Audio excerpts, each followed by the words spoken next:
wabarakatuh. Perkenalkan, saya atas nama Nur Indasari dari kelompok 6 kelas B. Nah, hari ini kelompok kami akan membahas mengenai model dan evaluasi pembelajaran berperspektif global. Kami dari jurusan Pendidikan Guru Sekolah Dasar, Fakultas Keguruan dan Ilmu Pendidikan Universitas Muhammadiyah Makassar. Nah, silahkan simak videonya. Baik, dalam kehidupan manusia, banyak masalah yang menunjukkan pertentangan atau kontroversial satu kenyataan dan kenyataan lainnya. Dimulai dari tempat tinggal masing-masing secara lokal, wilayah yang lebih luas seperti tingkat kabupaten, provinsi, atau regional, tingkat bangsa nasional, antar wilayah negara, antar regional, sampai ke tingkat dunia atau secara global. Masalah-masalah tersebut meliputi kaya miskin, perdamaian konflik, saling mempercayai prasangka, kesepakatan atau pertentangan, dan juga kelestarian dan perusakan. Dalam kehidupan sehari-hari, di lingkungan kita tempat tinggal, dapat kita amati adanya kemiskinan dan kekumuhan di satu pihak, serta kekayaan dan kemewahan di pihak lainnya. Masalah yang menunjukkan pertentangan ini di tingkat regional yang lebih luas dan tingkat dunia dapat kita ketahui melalui pemberitaan surat kabar, penyiaran radio, serta penayangan pada TV. Oleh karena itu, media informasi seperti surat kabar, majalah, radio atau TV serta internet menjadi sarana untuk memperoleh segala informasi mengenai kehidupan sehari-hari termasuk masalah yang kontroversial.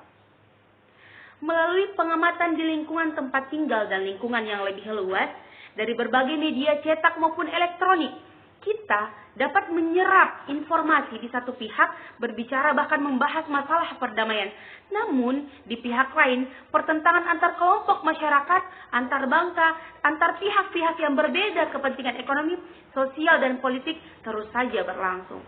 Dalam perbincangan antar elit yang berkuasa dan memegang kebijakan di tingkat regional dan internasional, ada yang namanya kesepakatan pembatasan senjata nuklir seperti dalam batas negara, darat, laut, dan udara. Namun di pihak lain, kontak senjata atau akrab kita sebut sebagai perang yang bertentangan terus saja berlangsung. Pada lingkungan hidup pecinta alam mencapai kesepakatan tentang menjaga kelestarian lingkungan hidup. Perbincangan menghasilkan kesepakatan konsep-konsep pembangunan berwawasan lingkungan, pembangunan ramah lingkungan, menjaga keanekaragaman hayati dan lain sebangsanya. Namun di pihak lain, perusakan lingkungan berupa pembabatan hutan, penggalian batu dan pasir, dan berbagai jenis pencemaran masih saja berlangsung. Makin banyak jenis dan jumlah, serta semakin menyebarnya yang namanya berbagai media informasi, baik cetak maupun elektronik, pengetahuan tentang masalah-masalah kontroversial yang mengglobal itu makin mudah diperoleh, baik orang dewasa maupun anak-anak. Oleh karena itu, pada proses pembelajaran berkenaan dengan masalah-masalah yang kontroversial, selaku guru IPS tentunya diharapkan yang namanya kita dapat menggali dengan mengajukan pertanyaan kepada peserta didik nantinya. Apakah mereka telah mengetahui tentang salah satu masalah kontroversial yang akan menjadi pembahasan nantinya? Kemudian, dalam proses pembelajaran khususnya pada pembelajaran IPS itu sendiri dan lebih khusus lagi mengenai pembelajaran masalah-masalah kontroversial dalam konteks perspektif global, ada 4 komponen yang paling penting yang mana komponen ini harus diperhatikan. Seperti yang paling pertama adalah mengenai materi atau pokok bahasan dari pembelajaran itu sendiri, di mana sama-sama kita ketahui bahwa selaku guru IPS tentunya dalam melakukan yang namanya pertanyaan atau menjawab pertanyaan materi pembelajaran, guru harus menggali dan merumuskan terlebih dahulu materi yang akan disajikan sesuai dengan tingkat perkembangan peserta didik yang akan memperoleh materi tersebut. Nah, kalau kita berbicara tentang sumber materi, khususnya mengenai masalah-masalah kontroversial yang harus dilakukan oleh seorang guru, yang pertama, guru itu harus mengacu pada kurikulum yang berlaku. Untuk menambah, mengembangkan, dan memperkaya materi yang ada dalam kurikulum, selaku guru IPS tentunya kita harus mencari tahu sumber-sumber lainnya yang dapat mendukung kita dalam proses pembelajaran. Dalam sumber tersebut yang paling utama, kita mengenai masyarakat dan lingkungan tempat kita dan peserta didik berada.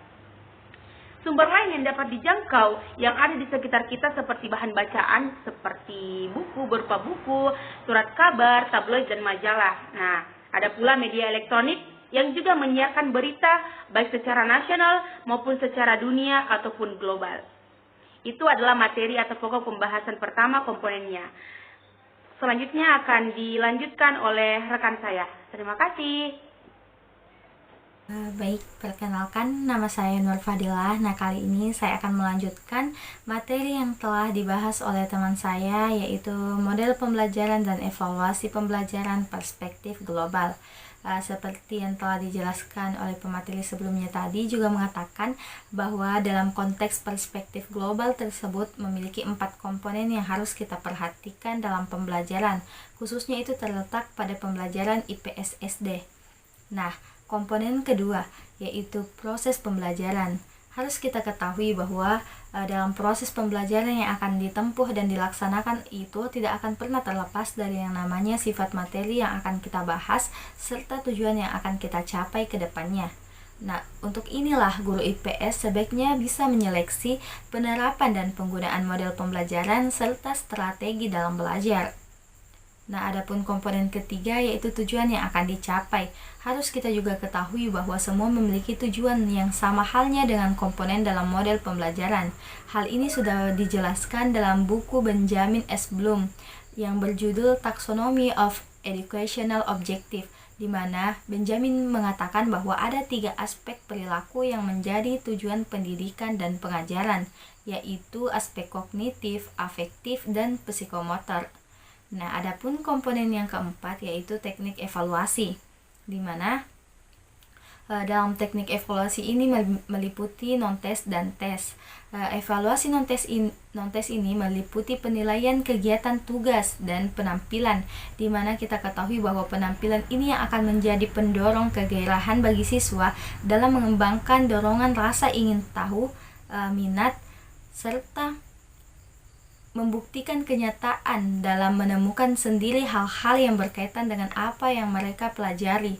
Selanjutnya, evaluasi non-tes ini juga diterapkan pada kesempatan tanya jawab serta diskusi untuk menilai seberapa jauh para siswa memahami konsep-konsep yang dikembangkan dalam proses pembelajaran. Sedangkan evaluasi tes itu berbentuk tes tertulis yang meliputi bentuk uraian, esai, dan objektif tes.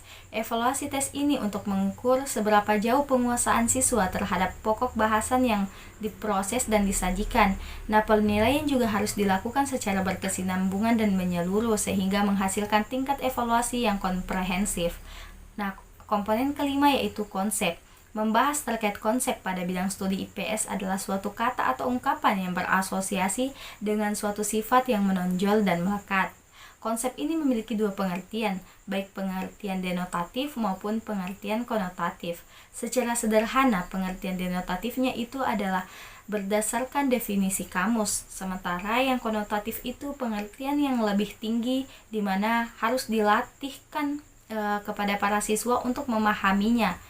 Nah, adapun dalam perspektif global di mana ada beberapa konsep dapat ditengah-tengahkan antara lain saling ketergantungan, perdamaian, kesejahteraan bersama, kepemilikan bersama, dan lain-lain. Nah, agar konsep itu melekat pada diri siswa, ia harus diberikan pada diri mereka. Maka dari itu kita sampai pada tahap yang disebut pembinaan konsep. Komponen terakhir yaitu pengembangan teknik evaluasi, di mana apabila dilihat secara komprehensif, evaluasi yang sering kita lakukan itu adalah kegiatan yang sejak awal sampai penilaian tes akhir, di mana penilaian itu meliputi kegiatan tanya jawab, diskusi, tugas, dengan hasilnya sampai yang terakhir seperti bentuk tertulis yang dijelaskan pada komponen kelima. Dalam pengajaran IPS, keterampilan juga memiliki makna yang luas pada kegiatan membaca. Secara luas, keterampilan itu meliputi keterampilan fisik motorik, di mana keterampilan berpikir dan keterampilan sosial. Mungkin hanya itu terkait komponen-komponen yang ada dalam pembelajaran model pembelajaran khususnya pada pembelajaran IPS SD. Sekian saya kembali Baik, bismillahirrahmanirrahim. Assalamualaikum warahmatullahi wabarakatuh. Perkenalkan, saya atas nama Johan Ibrahim dengan NIM 10840113119. Nah, di sini saya akan melanjutkan paparan materi yang telah dijelaskan oleh teman kelompok saya sebelumnya. Nah, di sini paparan yang saya akan bahas yaitu evaluasi pembelajaran perspektif global dalam IPS sekolah dasar. Nah, yang pertama itu mengenai hakikat evaluasi. Seperti yang dikatakan menurut penjelasan oleh John Webes pada tahun 1977, yaitu evaluasi berkenan dengan suatu penerapan yang segera harus dilakukan untuk mengungkapkan mutu hasil, proses, atau program pendidikan tertentu yang telah disepakati dan ditetapkan tujuan atau nilainya. Nah, evaluasi menyatakan keputusan tentang efektivitas, manfaat sosial atau hasil yang telah diinginkan. Proses atau program dari tidak menyangkut generalisasi yang mungkin dari suatu tatanan yang diperluas. Itu penjelasan dari menurut John Webes tentang hakikat evaluasi. Nah, selanjutnya yang kedua itu mengenai tentang asas dari evaluasi. Asas-asas yang harus diperhatikan dalam melakukan evaluasi itu ada beberapa poin. Nah, yang pertama itu tentang asas komprehensif atau asas keseluruhan. Kemudian yang kedua itu asas keseimbangan atau asas kontinuitas. Nah, yang terakhir itu asas objektif. Nah, ketiga asas ini sangat diperlukan dalam pembelajaran perspektif global di sekolah dasar. Yang utama itu adalah tentang asas komparatif atau asas keseluruhan yang membahas seluruh tentang evaluasi yang saat kita lakukan. Kemudian yang kedua itu asas kesinambungan atau asas kontinuitas itu juga sangat dibutuhkan dalam pembelajaran perspektif global. Nah, selanjutnya yaitu 3 fungsi evaluasi. Nah, ada beberapa fungsi mengenai tentang evaluasi. Yang pertama itu mengungkapkan penguasaan peserta didik terhadap materi atau pokok bahasan yang telah dipelajari sebelumnya atau yang telah diperoleh pada saat proses pembelajaran. Nah, yang dimana itu di dalam proses pembelajaran itu meliputi pengetahuan, kemampuan berpikir, keterampilan, serta perasaan dan sikapnya terhadap materi yang telah dipaparkan. Nah, keempat itu harus secara action atau implementasinya harus dituangkan dengan secara baik. Nah, kemudian yang kedua itu menemukan kelemahan materi, metode, media, pembelajaran, dan tujuan yang telah dirumuskan. Nah, dari kelemahan tersebut kita gali apa saja yang menjadi dasar dari kelemahan tersebut. Nah, dari kelemahan tersebut kita evaluasi untuk menjadi bahan pembelajaran untuk ke depannya. Bagaimana sebelumnya terjadi sebuah kesalahan atau terdapat sebuah kelemahan. Nah, kelemahan inilah yang kita akan jadikan batu loncatan untuk diperbaiki ke depannya. Nah, selanjutnya fungsi yang selanjutnya itu tentang mengungkapkan terpenuhi tidaknya tugas seorang guru dalam melakukan proses pembelajaran kepada peserta didik. Nah, jika dari hasil evaluasi tersebut ketika terdapat sebuah kelemahan yang telah dialami oleh seorang guru, nah itulah nanti dari kelemahan tersebut yang tidak terpenuhi oleh seorang guru dalam pembelajaran berikutnya, hasil dari tersebut itu kita evaluasi, kita perbaiki, kemudian kita jadikan bahan loncatan sebelumnya ke depannya lagi itu jika terdapat kelemahan atau tugas seorang guru dalam menjalankan tugasnya tidak terpenuhi. Nah, selanjutnya itu fungsi yang selanjutnya itu mengungkapkan tingkat perkembangan peserta didik secara individual yang selanjutnya digunakan untuk membimbing pertumbuhan potensinya lebih lanjut.